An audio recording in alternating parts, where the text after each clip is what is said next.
제가 읽은 성경, 신약성경 167페이지입니다. 요한복음 12장 9절.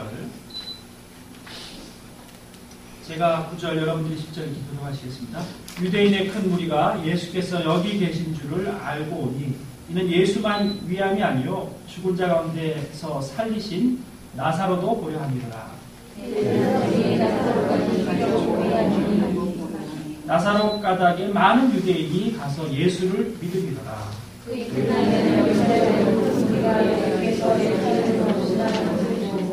종려나무 가지를 가지고 맞으러 나가 외치되 호산나 찬송하리로다. 주의 이름으로 오시는 이 곧 이스라엘의 왕이시여 하더라. 이는 기록된 바 시온 따라 두려워 말라. 보라 너의 왕이 나귀 새끼를 타고 오신다 함과 같더라.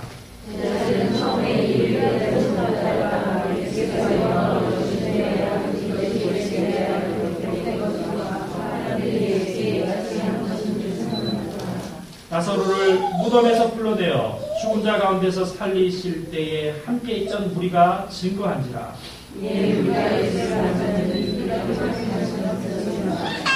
함께 읽겠습니다. 바리새인들이 서로 말하되 볼지어다 너희는 하는 일이 쓸데없다. 보라 온 세상이 너를 쫓아오다. 오늘은 사순절의 마지막 주간, 고난 주간이 시작되는 날입니다. 그래서 교회에게는 호산나 주일, 오늘 본문에 나온 것처럼 주여 우리를 구원하소서, 호산나 이스라엘의 왕이여. 호산나는 말이 우리를 구원하소서, 그런 아람어 표현입니다. 그래서 이제 호산나 주일 또는 이제 종려나무 가지를 꺾고 예루살렘에 입성하시는, 나귀 새끼를 타고 입성하시는 예수님을 맞았다 해서 종려주일, 그렇게도 우리가 지키고 있습니다. 종려주일, 호산나 주일, 고난주간의 첫 날, 모든 표현이 다 맞는 표현입니다. 이제 세족 목요일, 이번 주 목요일에 예수님은 제자들의 발을 씻기셨고, 금요일 오전 9시에서 오후 3시까지 십자가에 달려 돌아가셨습니다. 그래서 온 세계에 있는 그리스도인들이 모두 이 사순절을 지킵니다. 캐톨릭, 동방정교회, 콥틱교회, 에집트교회, 우리 프레스비테리안 처치, 순복음교회, 형제교회, 얼마나 많은 교단과 교파가 있지만 모두가 사도신경을 지키고 이 순환지간을 지킵니다. 그런데 난 순환지간 안 지키겠다. 금요일날 뭐 아무 생각 없다. 불타는 금요일이다. 그리스도인이라고 할 수 없죠. 네. 1년에 한 번이라도 금요일을 지켜야 됩니다. 그래서 이 금요일 오전 9시에서 오후 3시까지는 전 세계에 있는 대부분의 그리스도인들이 금식합니다.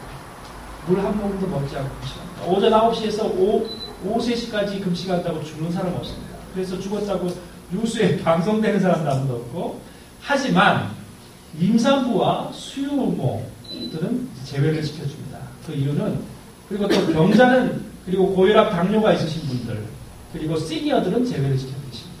그 이유는 건강상의 문제 때문입니다. 그런데 내가 건강하고 1년에 한 번 감기 한 번 안 걸리는 사람이 그리스도인이라면서 그날 불타는 금요일이다.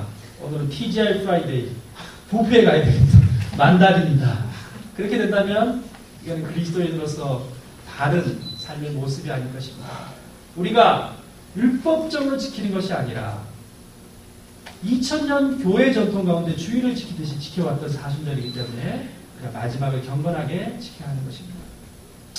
그리고 금요일 저녁부터 토요일까지는 거룩한 대침묵입니다.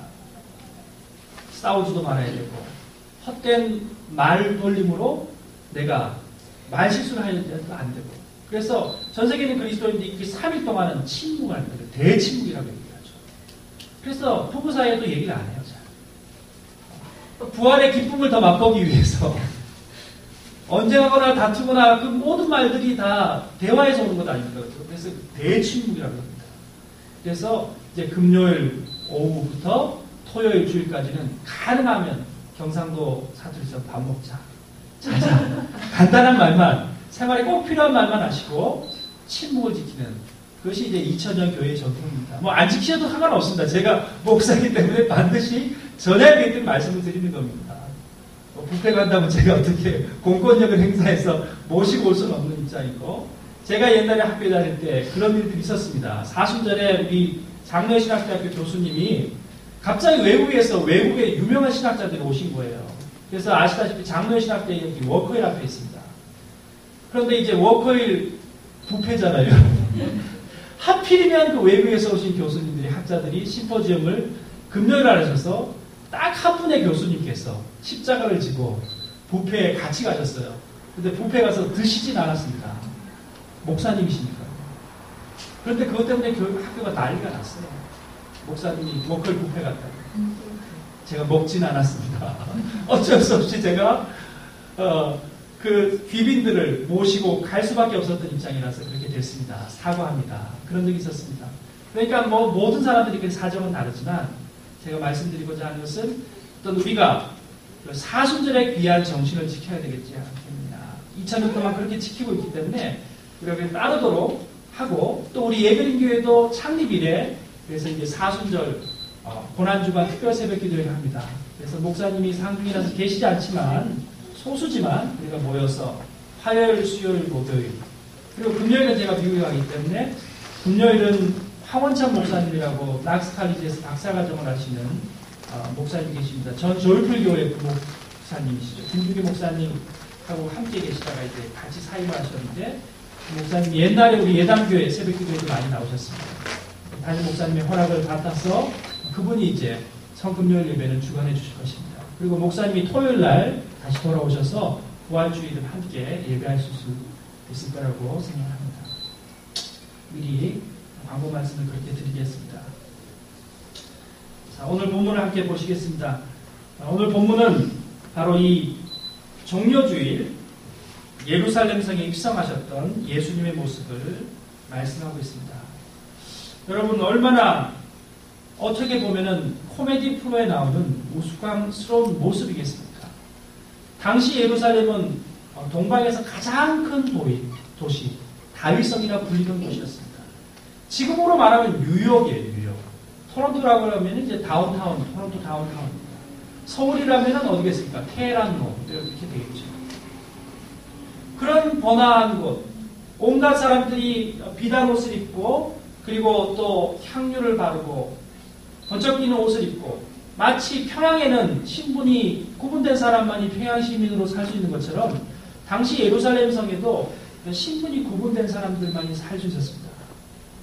그런데 그 도시에 오늘 본문을 보니까 정말 난무한 행색에 마치 거지처럼 그런 누더기를 덮어쓴 한 초라한 갈릴리에서 온 사람이, 그것도 백마가 아니라 코끼리가 아니라 나귀 새끼, 쓰러져가는 나귀의 새끼, 아주 어린 나귀를 타고 디우뚱디우뚱 하면서 입성하고 있는 것입니다. 아니, 그 뒤에는 무슨 경호대나 시위대나 군사들이 창을 들고 따라오는 것이 아니라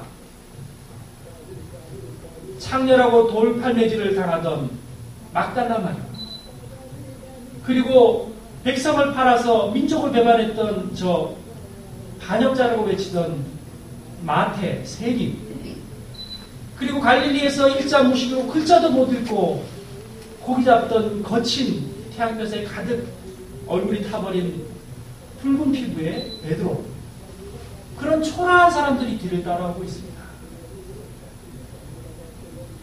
어떻게 보면은 입성이 아니라 하나의 코미디 같은 이 광경 가운데 어떤 사람들이 그들을 막고 있습니까? 첫 번째는 바리새인과 대제사장과 율법사들입니다. 그래, 한번 우리 구약의 전통을 무시하고 우리 바리새적 신앙을 무시하고 저렇게 외쳐대는 저자가 오면은 반드시 종교법으로 그를 올가미 씌워서 죽여버리자 하고 이미 모의했던 대제사장과 바리새인과 서기관과 율법사들이 서슬퍼런 눈으로 그가 오기만, 그를 죽이기만 바라보며 그를 쳐다보고 있습니다. 아니, 우리가 다스리고 있는 이 로마라는 나라에 소요를 일으켜 감히 네가 가이사, 시저를 대신해서 왕이 되려 해?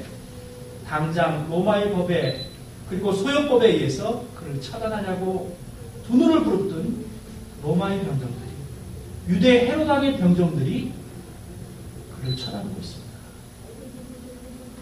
그런데 왜 죽이지 못했습니까? 한 가지, 사람들 때문이었습니다. 왜냐하면 그 전에 바로 인류 역사상 있을 수 없는 일들이 일어났습니다. 죽은 지 나흘이나 되었던 나사로를 살리셨기 때문입니다. 예수님께서 죽은 자를 인류 역사상 최초로 다시 살리시는 놀라운 역사를 일으켰습니다. 우리가 아는 것처럼 이것은 예수 그리스도의 사흘 만에 부활하실 부활의 예표요.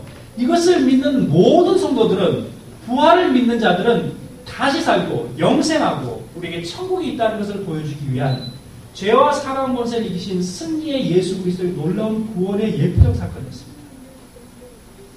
그 나사로가 뒤를 따르고 있는 거예요. 죽었던 것을 모두가 아는데 그 나사로가 나흘 만에 그 온몸을 칭칭 담고 있던 썩은 붕대를 걸머쥐고 무덤에서 걸어나온 나사로가 그의 뒤를 따르고 있는 것입니다. 그 놀라운 이적 앞에 로마 병정들도 바리새인도 어떻게 할 수가 없는 거예요. 군중들이 무서웠어요. 여러분, 구름처럼 사람들이 몰려들고 있습니다. 9절 말씀을 보니 유대인의 큰 무리가 예수께서 여기 계신 줄을 알고 보니 이는 예수만 위함이 아니로 죽은 자 가운데서 살리신 나사로를 보려 한다. 그래, 죽었다가 살아난 사람이 누구야? 그를 쳐다보고 있습니다. 바리새인과 서기관과 대제한 율법사들은 포기를 했습니다. 19절 말씀을 보니까 서로에게 말합니다. 볼지어다. 너희 하는 일이, 이제 우리가 하는 일이 쓸모없어졌다. 온 세상이 저를 쫓는다. 바리새인은 어떤 사람이었습니까? 마을 회당 한가운데서 기도합니다. 오 천지의 주관자이신 하나님이시여, 왜 그렇게 합니까? 내가 존경을 받아야 되거든요.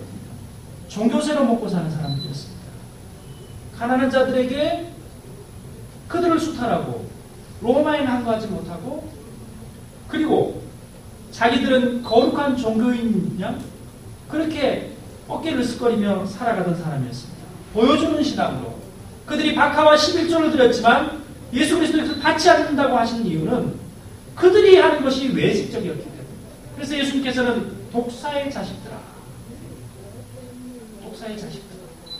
그 바리새인들이 이제 더 이상 할 것이 없는 거예요. 자기들이 보여줬던 그 거룩한 모범이 되었던 신앙생활, 보여주기식의 신앙생활들이 이제는 죽은 나사로가 살아남으로 말미암아서 더 이상 볼거리가 되지 않기 때문이라고 성경은 말씀하고 있습니다. 그들이 그것을 알고 있었다.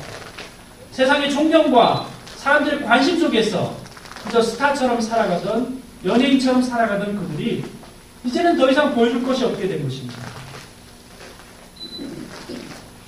그래서 급기야 그들은 모의를 합니다. 성경 뭐라고 말씀하십니까? 대제사장이 나사로까지 죽이려고 모의하니 나사로 가닥에 많은 유대인이 가서 예수를 믿으리라. 성경 말씀하고 있습니다. 예수를 죽이자. 그리고 나사로까지 죽이자는 겁니다. 증거를 멸하자.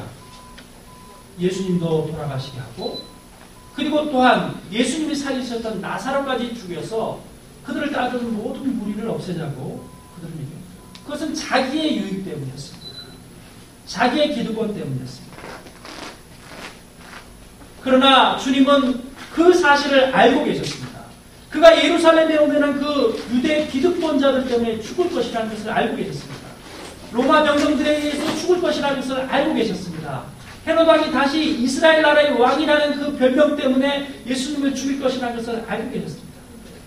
마가복음 8장 26절 32절에 보면은 예수님께서 그 고난의 예고들을 제자들에게 말씀하십니다. 마가복음 8장 36절 인자가 많은 고난을 받고 장로들과 대제사장과 서기관들에게 버림받아 죽임을 당하고 사흘 만에 살아나야 할 것을 비로소 저에게 말씀하십니다. 그리고 누가복음 13장 33절에 보면은 그러나 오늘과 내일과 모레는 내가 갈 길을 가야 하리니 선지자가 예루살렘 밖에서는 죽는 법이 없느니라. 예루살렘에서 돌아가신다. 이미 주님께서는 본인이 예루살렘에서 죽으실 것이고, 그것도 대제사장과 서기관과 그 율법사들과 바리새인들의 모함 속에 죽을 것을 미리 예표하십니다. 그리고 사흘 만에 부활하실 것이라는 것을 성경 가운데 분명히 말씀하고 계십니다. 그렇다면 그 행진은 무엇입니까? 죽음을 향한 행진이었습니다. 비장한 행진이었습니다. 우리가 아는 것처럼 그저 기쁨 행진이 아니라 자신이 죽을 것을 알고 죽음을 향하여 걸어가는 행진이었습니다. 마침 그때는 이 온 유대 백성들에게는 큰 명절이었습니다. 패스오버. 패스오버라는 것은 바로 넘어가다. 애굽에 임하였던 10가지 재앙 중에서 주의 마지막 장자의 재앙, 장자를 죽이는 그 재앙 가운데 문설주와 기둥마다 예수 그리스도의 피, 그 보혈의 피로 예표되는 어린 양의 피를 바른 곳은 패스오버, 지나갔다는 겁니다. 죽음의 천사들이 애굽의 모든 큰 아들들을 다 죽였지만 왜 그랬습니까? 바로 마음이 강팍하여져서 예배하러 가고자 하는 그 이스라엘을 보내지 않았기 때문에. 그렇지만 그 예수 그리스도의 보혈의 피가 있는 곳은 패스오버, 지나간다는 거죠. 그 패스오버, 바로 그 6월절 즈음이었습니다. 그러니까 얼마나 많은 사람들이 모여 있었겠습니까? 그래, 그처럼 우리를 구원하시던 그 놀라운 사건이 다시 한번 우리에게 일어날지도 모른다. 그리고 바로 그 전에는 어떤 사건이 있었습니까? 역사학자들에 의하면 마카베오의 반란 사건이 있었습니다. 마카베오는 우리나라로 말하면 녹두장군 정봉주, 새야새야 파랑새야 녹두꽃이 앉지 마라. 녹두꽃이 떨어지면 청포장수 울고 간다. 동학혁명을 통하여서 일제항과여서 민중의 봉기를 통하여서 무력으로 다시 한번 우리나라의 주권을 찾고자 했던 마지막 동학항쟁처럼 마카베오는 무력을 통하여서 로마의 압제에서 이스라엘을 구원하고자 했습니다. 그 마카베오의 창을 따라서 팜트리, 우리로 말하면 이제 종려나무 가지가 그래서 뾰족한 거예요. 창을 말합니다. 직접 창을 가지고 시위를 할 경우 로마 병정들의 수배의 대상이 되기 때문에 가장 창과 칼과 닮았는 그 종려나무 가지를 팜추리를 가지고 흔들었다는 거죠. 그리고 마카베오를 기념하면서 다윗 왕, 왜 다윗의 자손이요 말인지 아십니까? 다윗 왕과 같이 다시 한번 무력으로 로마의 압제에서 우리를 구원하고 또한 이 이스라엘이 다시 한번 그 다윗 왕 시대처럼 우리 고구려의 우리 뭐 장수왕 때 가장 큰 영토, 광해토왕 때 큰 영토를 넓혔던 것처럼 우리 다윗 왕 때처럼 그러한 부흥 대성국이 되게 하여 주십시오 하는 마음으로 다윗의 자손이라고 지금 성경이 외치고 있는 것입니다. 그러나 예수님은 그것이 아니라는 것을 반드시 말씀하고 계십니다. 왜 그렇습니까? 일부러 초라한 나귀를 타셨습니다. 그것은 스갈의 대예언을 이루고자 하심에도 분명하지만 칼과 창을 꺾으시고 예수님은 평화의 왕으로 오셨다는 거예요. 결코 전쟁을 통하여 이 땅 가운데 다시 한번 무력의 항쟁이 일어나는 것을 원치 않냐고 초라한 나귀 새끼처럼 칼과 창을 들지 않으시고 평화의 왕으로 이 땅 가운데 오셨다는 것을 말씀하고 있습니다. 스가랴의 예언에 뭐라고 말씀하십니까? 그 예언의 말씀을 15절 가운데 이는 기록된 바 시온 따라 두려워 말라 보라 너희 왕이 나귀 새끼를 타고 오신다 함과 같더라. 여러분 나귀 새끼를 타고 오는데 왜 두려워합니까? 나귀를 타고 아니 여러분 보면은 이 폴리스들이 지나가는데 그 큰 말을 타고 오잖아요. 말을 타고 오면은 얼마나 두렵습니까? 일본 수사들이 그 말을 탄 이유는 그 위에서 창을 들고 칼을 들고 위협하려는 것 아닙니까? 그 사람들이 왜 무섭습니까? 아니 차라리 캐나다에 자전거 타고 다니는 그 폴리스가 더 친근한 동네 아저씨 같잖아요. 집배원 같고. 그런데 그 폴리스 복장도 하지 않으시고 그 말도 타지 않으신 초라한 나귀 새끼를 탄 예수님이 왜 두렵다는 것입니까? 왜 두려워하지 말라고 성경 말씀하고 있습니까? 바로 우리의 죄 때문입니다. 예수님을 왜 영접하지 못하는 줄 아십니까? 예수님을 왜 주인으로 고백하지 못하고 계신지 아십니까? 아직도 세상의 것을 끊지 못했기 때문입니다. 내 죄 때문입니다. 한 발은 세상에 들이내고 내가 예수님을 따르고자 하기 때문에 주님을 두려워하는 겁니다. 교회에 나오는 것이 싫은 겁니다. 주님을 만나고 내 인격이 깨뜨려지는 것이 싫은 것입니다. 나의 모난 부분들이 주님으로 말미암아 변화받는 것이 두려운 것입니다. 그러니까 맞닥뜨려요. 그리스도인이 되려면은 내 거친 모습들이 있어야 돼요. 내가 주님 앞에 나와서 주님을 만나야 하는 것입니다. 주님은 두려워할 뿐이 아닙니다. 주님을 두려워하면은 내 신앙이 뭐가 제가 교회에서 군에서 군종 전도사로 있는데 아침에 초코파이 먹으려고 얼마나 많은 군인들이 와서 예배를 드립니까? 그러다 보면 모자를 놔두고 가요. 아시죠? 군인들이 모자 놔두고 가면 큰일 나거든요. 밤에 모자를 놔두고 간 사람들이 모자를 찾으러 오는데요. 제가 무슨 군종병이 무슨 힘이 있습니까? 그들보다 계급이 높은 소위 중위도 아니고 중사 상사도 아닌데요. 교회에 들어가지 못하는 겁니다. 벌벌벌 떱니다. 밤에 무섭다는 거예요. 교회당에 못 들어가겠으니까 저를 불러가지고 모자를 좀 가져다 달래요. 죄 때문입니다. 인간이. 육군 병장이 뭐가 무서워요? 하나님의 성격이 두려운 거예요. 워낙 후임병들 두드러 패고 술 담배하고 자기 멋대로 인생 살아가다가 교회 가면 벌 받을 것 같거든요. 그러니까 모자도 못 주고 오는 것이 우리 인간의 행태입니다. 성경은 말씀합니다. 두려워 말라. 두려워 말라. 보라 너희 왕이 나귀 새끼를 타고 오시다. 얼마나 거룩한 역설입니다. 그러기에 진리예요, 여러분. 백마를 타고 왔다면 예수님이 아니에요. 정말 초라한 나귀를 타셨기 때문에 그것이 진리로 예수님이십니다. 십자가에서 죽으시고 부활하신 그 놀라운 진리가 바로 이 거룩한 역설 가운데 있는 것입니다. 그러나 우리는 백마를 타고 온 사람을 기다리잖아요.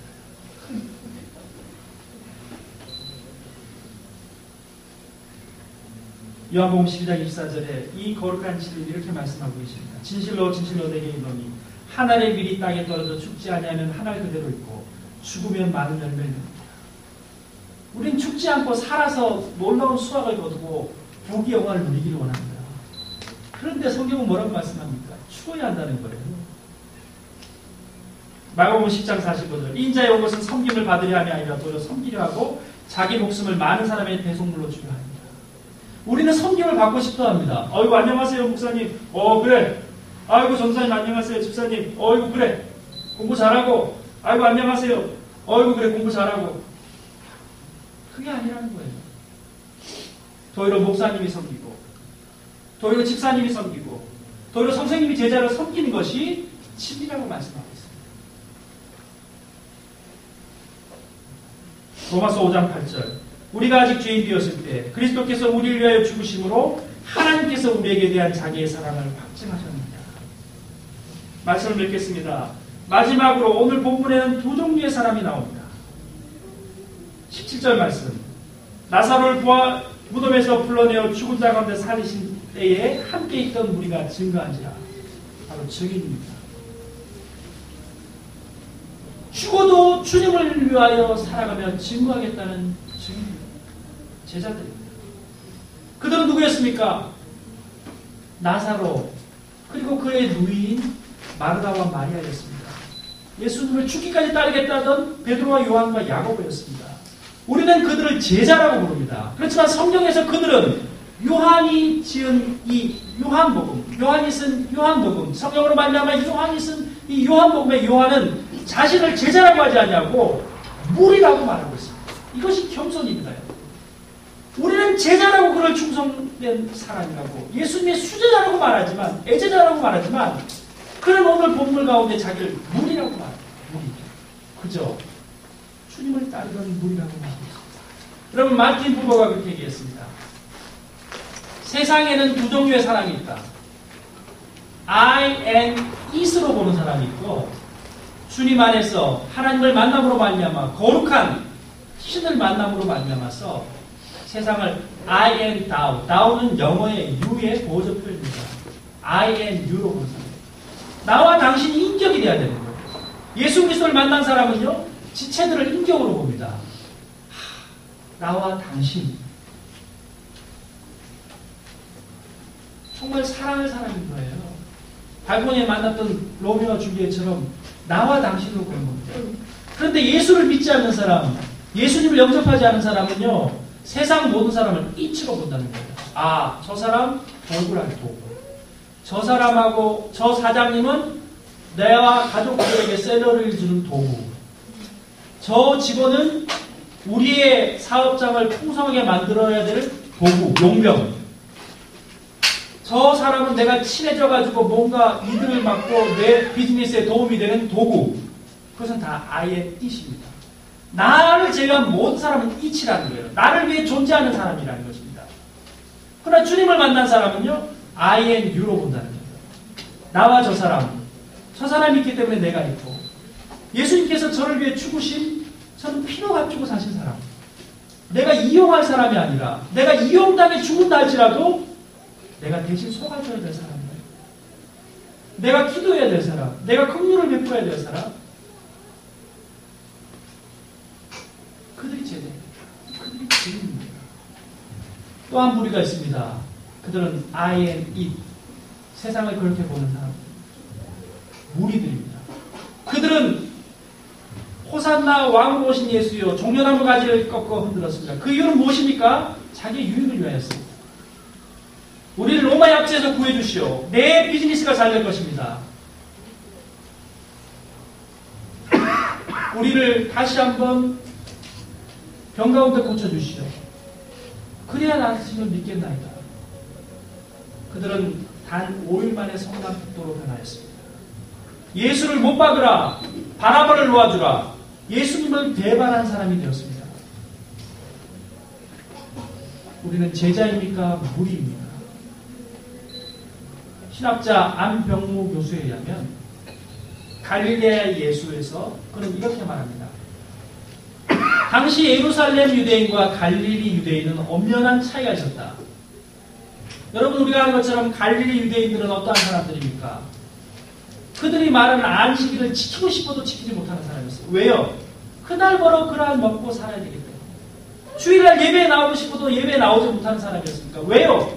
그날 자기가 안식일을 지킴으로 말미암으면 가족들이 죽기 때문입니다. 그래서 그들은 배운 것이 없었고 그들은 영원히 조상대대로 또 자녀성까지 종살이만 할 수밖에 없었던 그 갈릴레아에 사는 사람이었습니다.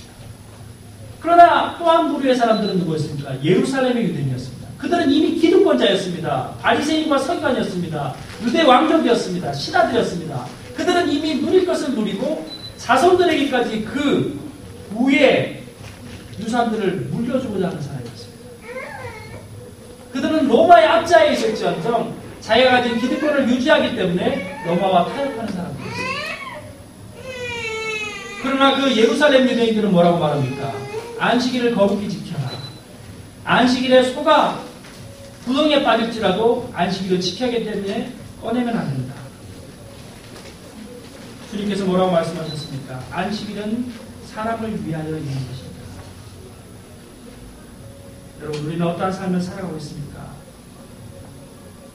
병고침을 위하여서 내 삶의 성공을 위하여서 내 자녀들이 부자가 되고 잘 사는 것이 목적이라서 교회에 나온다면 우리는 그때 그 무리들입니다. 경상도에서는 그때 그 무리들을 거머리들이라고 합니다. 그때 거머리들이 예수님 못 박았는데 여러분 거머리가 되고 싶습니까? 제자가 되고 싶습니까? 지금 돌아가셨지만 서울의 한신교회 이준표 목사님 별세신하고 그분이 저희들에게 해주신 그 말씀이 잊혀지지 않습니다. 신학교에 강사로 오셨는데요. 원래는 서울의 한신교회를 목회하기 전에 조그만 시골교회에 담임 목회를 하고 계셨답니다. 그 시골에서 목회를 하는데 뭐 여기 계신 이제 어르신들은 다 아실 거예요. 저도 저희 동기들 중에 그런 친구도 있었으니까요. 뭐 이렇게 그때는 헌혈차들이 많이 다녔어요. 근데 헌혈차가 돈을 주고 매연을 했었습니다. 매연. 근데 그 시골 마을에 한 여고생이 있었다는 거예요. 그런데 바로 이 고난주간 사순절 마지막 날 부활절 전날 자기 찾아왔더니 토요일날 오후에 목사님 찾대요. 너 왜 왔냐? 봉투를 내밀더라. 돈입니다. 집에 놔두려니까 불안해가지고 너무 큰 돈이라서 미리 헌금하려고 가지고 왔습니다.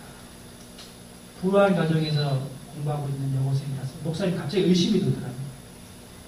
너 이 돈 어디서 났냐? 그 아이가 한참 침묵을 하더니 이렇게 대답했답니다. 시내 도립병원에 가서 피를 팔았습니다. 예수님이 나를 위해 피 흘려 죽으셨는데 나도 피를 흘려 주님께 이렇게 바치고 싶었습니다. 그 말을 듣는 순간 목사님은 뜨거운 눈물이 났다고 합니다. 비오듯 쏟아지는 눈물로 그 어린 딸의 머리에 손을 얹고 이렇게 기도했다고 합니다. 오갑을 깨뜨린 마리아, 하나님의 은혜가 내게 있을지어다. 그는 성전에 가서 무릎을 꿇고 기도하지 않을 수 없었다고 합니다. 신앙의 딸은 그 뜨거운 십자가의 영성으로 목사님의 영까지 깨웠다고 고백하고 있습니다. 여러분, 이 사순절 고난의 기간 우리는 주님 앞에 무엇을 비교하고 있습니까? 이제껏 우리는 너무나 받으려고 변화했습니다. 우리는 무엇을 비교합니까? 미국의 유명한 장로교 설교가 로이드 오길비는 신학교 교수님이요 멘토였던 스코틀랜드 신학자 토마스 토렌스를 찾아갔습니다. 교수님, 제가 목회를 하다 보니까 너무나 어렵습니다. 왜 이렇게 됐는지 알지 못하겠습니다. 그 해답을 나도 줄 수 없겠네.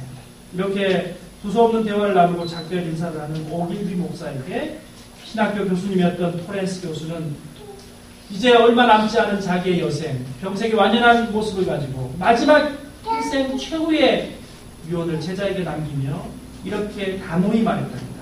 로이드, never tiptoe around the Calvary. 로이드 목사, 제발 갈보리 근처를 틱토, 정말 살며시 발끝으로 걸어가지 말게. 왜 평생 갈보리 근처를 배회하고 있나? 은혜를 받지 못해서인가? 왜 뜨거운 눈물로 주님의 십자가를 끌어안지 못하는가? 여러분, 그렇습니다. 왜 우리가 주님의 갈보리 십자가를 끌어안지 못하고 있습니까? 평생 갈보리 근처에 살금살금 그저 배회하고만 계시겠습니까? 언제 한번 우리 인생 가운데 주님의 십자가를 끌어안고 주님 앞에 나아가시겠습니까? 주님은 우리를 찾고 계십니다. 기도하겠습니다.